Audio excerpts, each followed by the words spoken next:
So Dave, welcome to Twist Grip Tales. Great to be here. And you've just come in from out on the track? Just come in for a race, yep. Just then. So your machine is a... It's a 1942 Harley Davidson WLA 750. WLA, a famous American race bike. Yes, they made 90,000 of them. And yeah, not really a famous race bike, but we're making them famous here, you know. They're famous for going slow in World War II. They were, but lasting forever, which is the main thing. That's it. And back in our day, they cost $5 or £5. You used to be able to get them for nothing. Those days, long gone. All right, now the first thing I need to do is take off this hat. All right. That's an Indian hat, you can chuck that out. I don't want that Indian hat on my bike. Oh. Sorry, get rid of it. Back it away. I like it. There we go. All right, because this is Indian versus Harley. It's Indian versus Harley, yep. It's a grudge match. It's a grudge match. It's been going for over 100 years, and we now run it in Australia. We've got 16 bikes on the grid, about even Stevens, Harley versus Indian. At the end of the year, we tally up the points from the race meetings to find out which team wins. And you're the president of the Handshift Racing? No, I'm the vice president of the club that runs the event. Oh, so you're the president of president of vice? President of vice of the HMRAV, yeah. So, yeah, the club that runs this, I'm the vice president of that. That's very good. Are you a local lad, Wangaratta? Or? I live in Melbourne. Okay. Melbourne man. There we go. So how did you come by this bike, Dave? Well, actually, me and my mate Tim Loon at Classic Wheels and Spokes, we made the frame. We used genuine Harley knuckles and we put chromoly tubes in it. He's got a jig. He built the wheels. I got the forks off a bloke and they were totally bent and I straightened them out. The tanks are aftermarket. It's basically what you see.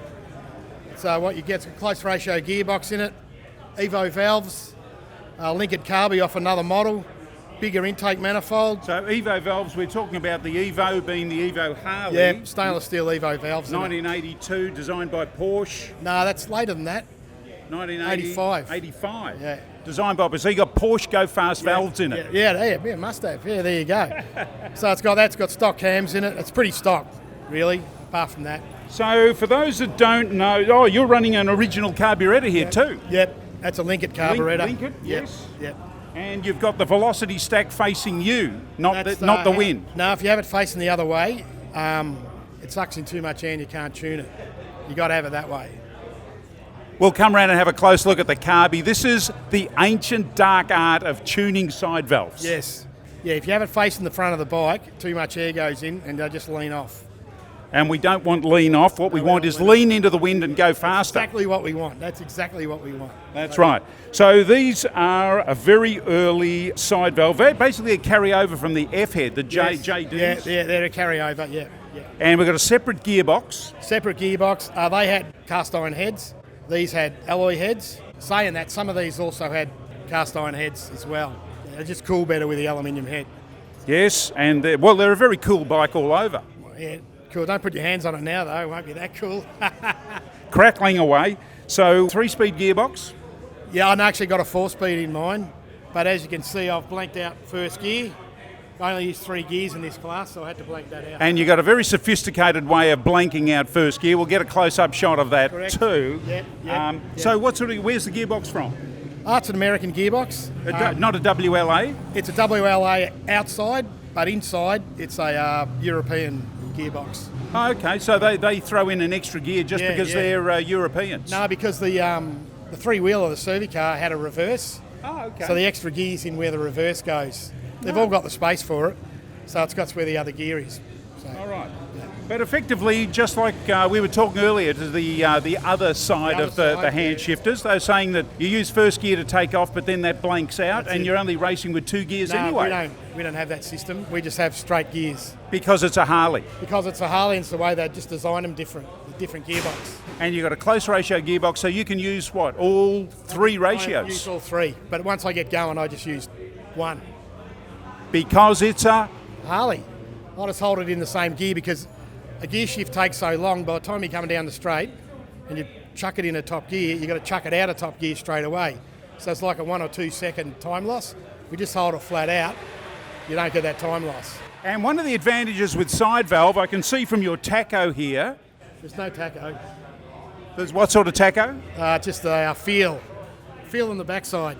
It's the vibe. The vibe, yeah. It's the vibe. We love the vibe. Yeah. So with a side valve, if you rev it too hard, you don't have to worry about the valve hitting the piston, do you? No. It's nowhere near the piston. It's on the side of the piston, hence the reason it's called a side valve. Because if your valve hits the piston in a side valve, you're in the ditch, aren't you? You've blown your barrels off your engine. Yeah. That's what you've done. And we certainly don't like these. You said duck, I think. There we go. So that's what happened. Yeah, that's it. Yeah. So you got the brass Linkit carburetor, fantastic. And Harley used these things right from very early on. There was another one. That was a Schweiber, something like that. I don't know how to pronounce it. And they used these Linkits right up until through the 70s and that sort of stuff. I think the Servi cars finished in 72, and I'm pretty sure they would have had Linkit on it. Yeah, and this is a tune and stuff. So it's easy to operate. Yeah, two needle valves and slow needle and fast needle. Fast needle, yep, very good. Yeah, I've got one I'm trying to tune up at the moment. So all good fun. A 53/2B or something like that for my KHK. Oh, it's an M53. Yeah, N53. It's a 4-bolt manifold. This has only got a 3-bolt. 4-bolt. Yes, that's right. I'm still learning how to spell Harley. That's right. Well, you'll get there if you keep working on it. But it is a side valve. That's the important thing. Yeah, they are the later model side valve. The last side valve. 1956. Gotta love it. Anyway, we'll do more on the KHK later on. Yeah. So this is absolutely fantastic. You've got an oil filter on. No, it's a catch tank that's here. A catch tank under there. Fuel filter, catch tank, and it breathes. The gearbox and engine breathe into the catch tank. Got to have that according to the race rules. There we go. Now, one of the things that makes this a hand shift class motorcycle is the fact that it's got a hand shift. Yep. And you'll notice that, no, we haven't flipped the picture around. The hand shift is on the proper side, the left-hand side. Yep. So that allows you to put the throttle on the normal side of the bike. Yeah, that's right. And the clutch is on the foot, of course. That's right, yeah. Foot clutch, as all good Harleys should. Yes, Whereas those crazy Indian guys, they've got to put the throttle on the left-hand side, which makes them absolutely impossible to ride. No wonder you guys beat them all the time. You could get a Harley with a shift round the other way, because they hadn't had an option for police departments, so they could ride along and fire at the bad guys. Seriously? That's why they did it, yeah. Not so they could ride... You can buy a Walla with a shifter on the other side, mainly police bikes, but you can't get them. Not so that they could write a ticket out while they were riding the bike. Well, maybe they could. Or shoot you, I don't know. Yes, tall tales and true from the legendary past. Yep. So you've got some interesting stuff going on here because you've got alloy rims. I've got alloy rims. I've got a knucklehead front brake, single leader. Is that a steel or a cast iron front brake? The cast iron. So it actually stops you? No, it doesn't really do much. The back brake sort of works better than the front brake. Yeah, we made the wheels down at Otway Wheels and Spokes down where I work, so we made the wheels there. They're 18-inch rims, which is all legal. Quite a bit lighter than the steel rims. And the hubs? The hubs are Harley, a replica Harley V-twin ones. Yeah. But they're alloy hubs? No, they're steel. No? Steel, are they? Just nicely chromed? Yeah, just chromed, yeah. And the beautiful front forks, fantastic. Springer, yep. When I got it, the Springer forks were all bent. A guy gave them to me for nothing. I straightened them out, and he couldn't believe how they came out. So it tells you in the service manual if you run into a shell hole or a trench, this is what you got to do to straighten them. So I just did that, straight as a die. You can't even tell. Actually, the frame weighs less than the forks. The fork's heavier than the frame. It's chrome ollie. That's what you get when you don't skimp on the materials that you're putting in, and it goes to the quality of the steel that they make in these things that you can actually fix them. The steel is really thick in those forks, and the old frame before we made it into chrome ollie was really heavy, so it's quite a bit lighter. So I need to get a bit lighter too if I'm going to take full advantage of all that stuff. So. Yeah, a lot of people say that it's very easy to go and spend a lot of money on titanium, but it's a lot easier just to go and miss a meal a day. Correct. That is correct. And probably not have as many beers as you're meant to have. But where's the fun in that? There's no fun in that at all. There we go. So love your rear suspension here. You've got... that actually doesn't even work. It's just for show. There's a couple of bolts running up in there. Yeah, because when you have the sprung seat, if you've got your backside on one side, the seats can break in half and... all sorts of drama, so you just make it all solid, so I can't do it.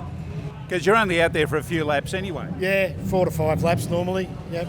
And after 4 laps, you're still smiling at the Oh end. yeah, because you're not on it long enough to feel any pain, really. So, there we go. And you got the racing stance bump pad right at the very So when rear. you're going down the straight, you push your backside back onto that, just to get your head down a bit lower. That's all. There you go. And you've got a very, very fast racing start pedal here. I see this is in racing red. That's made in America. That from a mob that found a whole box of them in a shed or something, and they bought it off eBay. So yeah. I was wondering whether it might have been a Ducati starting kickstart. No, not a Ducati red. No, it's even got Made in USA on it. There you go. And you've got a matching cap on your Joe Hunt Magneto there. That's a Fairbanks Morse. That's a stock Harley Magneto, but they're all the same basically anyway. So Fairbanks Morse was they ranked tractors and everything. They did, but they ranked them a little bit higher than I think in the things that I've read that they ranked the Fairbanks Morse as a slightly better Magneto than the Joe Hunt. Okay. The Wrecking Crew moved from the vertical Magneto Oh, they went to the horizontal one, replacing the dyno at the front on the Joe Leonard race bike. There's actually a bike here that's got that on it. I'll show you later. I look forward to that. Yeah. So, Dave, thank you very much for showing us your very bright, sparkling and very fast WLA R for race. Well, it's sort of a copy of one of them, but it's not really one. It's a bit of a bitzer. Foam made, really. So a mate of mine's got a thing called a WR. Is anyone racing? Yeah, not here, but they do race them. Yeah, that's a factory racer. A factory, yeah. He's got one sitting in his shed. So, does he want to sell it? well, Ron, there's an offer. Yeah, right. Do you want to sell it? You say you're going to do a hot rod job on that WR. I've sat on it. It's a race bike. It's meant to be on the track. It's a lovely bike, and it's got that very high-tech side valve, 10-degree of valve angle technology for gas flow. Slightly different cylinder head and barrel on it too. Yeah. Yes, yeah, and that very special and very complicated valve mechanism. Yes, yeah. That gets all that extra gas going in, as only the Wrecking Crew Harley race team could. Yeah. So. A special cheerio to Ron with your WR sitting in there in your shed. Do something with it, mate. Do something with it. Or bring it down under and race it. So there we go. Dave, fantastic. No worries, mate. Good on you. Anytime. And keep riding. And fantastic exhaust note. Yes. And I note that your muffler is the same as most of the other guys. There's no muffler. Non-existent. No and, muffler. and that's why they sound so good. Yes, no muffler. All right. Fantastic. Beautiful. Lovely colour scheme.